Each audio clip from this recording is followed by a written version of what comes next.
ಇಂದೇ ಡೌನ್ಲೋಡ್ ಮಾಡಿ ಮತ್ತು ನಿಮ್ಮ ನೆಚ್ಚಿನ ಶೋಗಳನ್ನ ಆನಂದಿಸಿ. ಗರುಡರು ಸರ್ವಸಂಗ ಪರಿತ್ಯಾಗಿ, ಅವರ ಬಳಿ ಈ ರೀತಿ ಮಾತಾಡಬಹುದು ಮಹಾ ಪಾಪ. ಪ್ರಶ್ನೆಗೆ ಉತ್ತರ ಬಯಸುವುದು ಪಾಪ ಹೇಗಾಗುತ್ತದೆ? ಅವರು ಬಾಲಸನ್ಯಾಸಿಗಳೆಂದು ಕೇಳಿದ್ದೇವೆ. ಬಾಲಸನ್ಯಾಸಿಯಾದವರಿಗೆ ಶೃಂಗಾರ ಕಲೆಯು ಹೇಗೆ ಗೊತ್ತು ಎಂಬುದೇ ನಮ್ಮ ಅನುಮಾನ.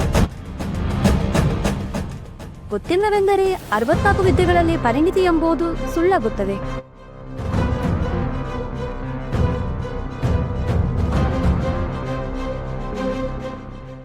ದೈವಿಕ ಕಲೆಯಾದ ಶೃಂಗಾರ ರಸವು ಸಂಸಾರಿಯಾದವರಿಗೆ ಮಾತ್ರ ಗೊತ್ತಿರಲು ಸಾಧ್ಯ, ಸನ್ಯಾಸಿಯಾದವರಿಗಲ್ಲ ಅಲ್ಲವೇ?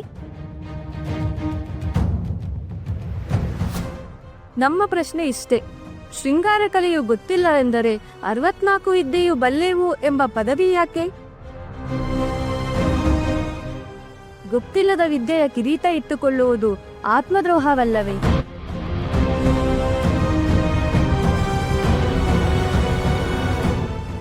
ನಿಮ್ಮ ಒತ್ತಡಕನ ಯಾಕೋ ಅತಿ ಆಯಿತು. ಕ್ಷಮಿಸಿ ಪೂಜ್ಯರು, ನಾವು ಕೇಳಿದ ತಪ್ಪೆಂದು ಗುರುಗಳು ಹೇಳಿದರೆ ಅವರ ಪಾದಗಳ ಗೆರಗಿ ಕ್ಷಮೆ ಕೇಳುತ್ತೇವೆ. ಅವರು ಈ ಕ್ಷಣವೇ 64 ವಿದ್ಯೆಯನ್ನು ಬಲ್ಲವರಾ ಇಲ್ಲವಾ ಎನ್ನುವ ಪ್ರಶ್ನೆಗೆ ಉತ್ತರಿಸಲಿ.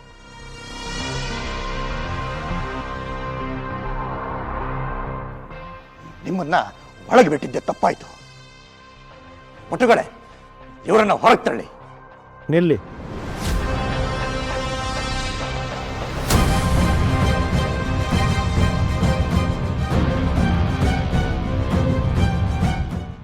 ಅವರು ಕೇಳಿದ ಪ್ರಶ್ನೆ ಸರಿಯಾಗೇ ಇದೆ.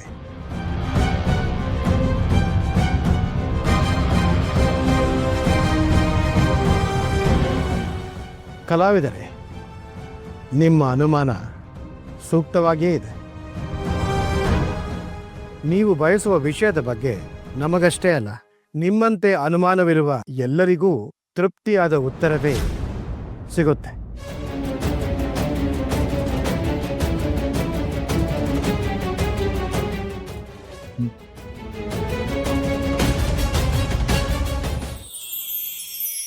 ಅಮ್ಮ, ಅವ್ರ ಮಠದಿಂದ ಬಂದ್ಮೇಲೆ ನಾವು ಊರಿಗೆ ಹೊರಡ್ತೀವಿ. ನಾವು ಬಂದು ತುಂಬ ದಿನ ಆಯಿತು. ಇರೇ ವೆಂಕು, ಕಮಲಂಗೂ 5 ತಿಂಗಳು ತುಂಬಿತು. ಮೊಗ್ಗು ಮುರ್ಸೋ ಶಾಸ್ತ್ರನ ಮಾಡಬೇಕು, ಅದನ್ನ ಮುಗಿಸ್ಕೊಂಡು ಹೋಗಿವ್ರಂತೆ.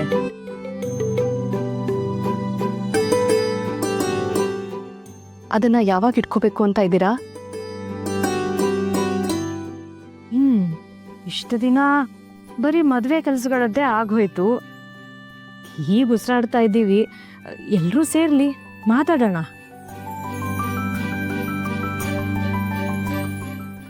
ಅಲ್ಲಮ್ಮ, ಅದು ಮನೆ ಮಟ್ಟಿಗೆ ಸರಳವಾಗಿ ಮಾಡೋ ಶಾಸ್ತ್ರ ತಾನೇ. 1-2 ದಿನದಲ್ಲಿ ಮುಗಿಸ್ಬಿಡಿ. 2 ದಿನದಲ್ಲಿ ಹೇಗಾಗುತ್ತೆ ಅಕ್ಕ? ಅಪ್ಪ ಅಮ್ಮಂಗೆ ಹೇಳಿ ಕಳಿಸ್ಬೇಕು, ಅವ್ರು ಬಿಡುವು ಮಾಡ್ಕೊಂಡು ಬರಬೇಕು. ಅದಕ್ಕೆಲ್ಲ ಒಂದಿಷ್ಟು ಸಮಯ ಬೇಕಲ್ವೇ? ಅದು ಸರಿನೇ. ನಾಳೆನೆ ಶುರು ಮಾಡಿದ್ರು ಇನ್ನೂ 1 ವಾರ ಹಿಡಿಯುತ್ತೆ. ವಾರನ? 1 ವಾರ ಅಂದ್ರೆ ಯಜಮಾನ್ರು ಒಪ್ಬೇಕಲ್ಲ ಅತ್ತೆ? ಅವ್ರ ಅರಮನೆ ಬಿಟ್ಟು 1 ತಿಂಗಳ ಮೇಲಾಯ್ತು. ವೆಂಕಟನಾಥನ್ ಮದ್ವೆ ಅಂದಿದ್ದಕ್ಕೆ ಮಹಾರಾಜರು ಸಮ್ಮತಿ ಕೊಟ್ಟಿದ್ದಾರೆ. ಇಲ್ಲ ಅಂದಿದ್ರೆ ಇಷ್ಟು ದಿನ ಅರಮನೆ ಬಿಟ್ಟು ಬರಕ್ಕಾಗತ್ತೆ? ಮತ್ತೆ ರಜಾ ಅಂದ್ರೆ ಏನಂತಾರೋ ಏನು.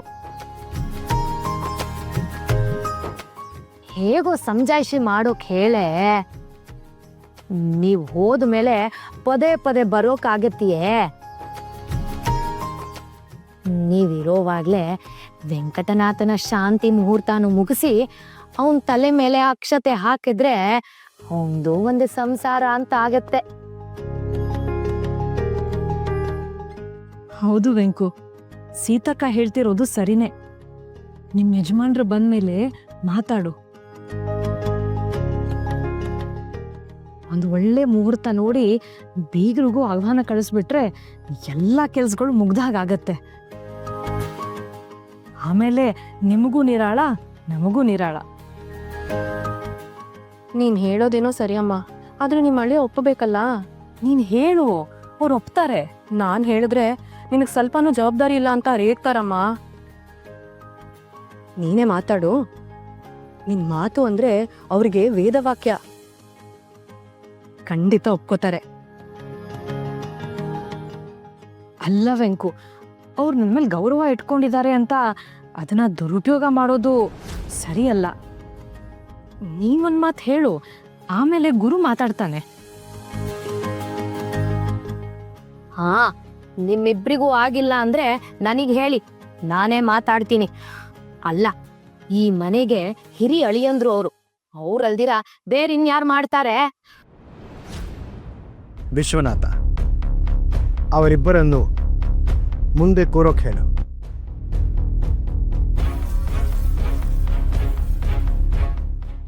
ನೀವಿಬ್ಬರು ಇಲ್ಲಿ ಬಂದು ಕೋರಿ ನಾವೇಕೆ ಕೂರಬೇಕು? ನಮ್ಮ ಪ್ರಶ್ನೆ ಗುರುಗಳಿಗೆ ಅರ್ಥವಾದಂತಿಲ್ಲ.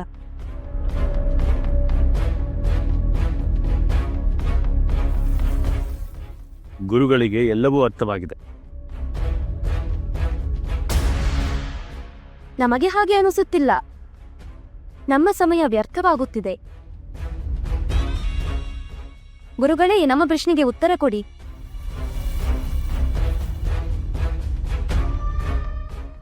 ಅದೇನು ನಿಮ್ಮ ಪ್ರಶ್ನೆಗಳು? ನಮ್ಮ ಪ್ರಶ್ನೆಗಳು ಶೃಂಗಾರ ಶಾಸ್ತ್ರಕ್ಕೆ ಸಂಬಂಧಪಟ್ಟವು.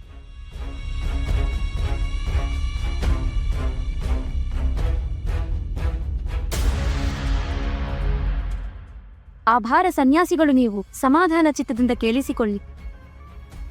ಆಲಿಂಗನದಲ್ಲಿ ಎಷ್ಟು ವಿಧ?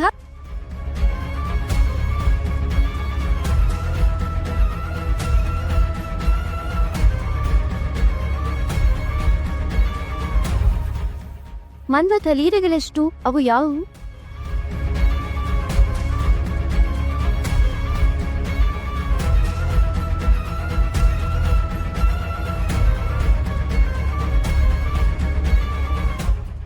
ಸ್ತ್ರೀ ಪುರುಷರ ಸಮಾಗಮದಲ್ಲಿ ಅಂತರಾತ್ಮ ಏನು?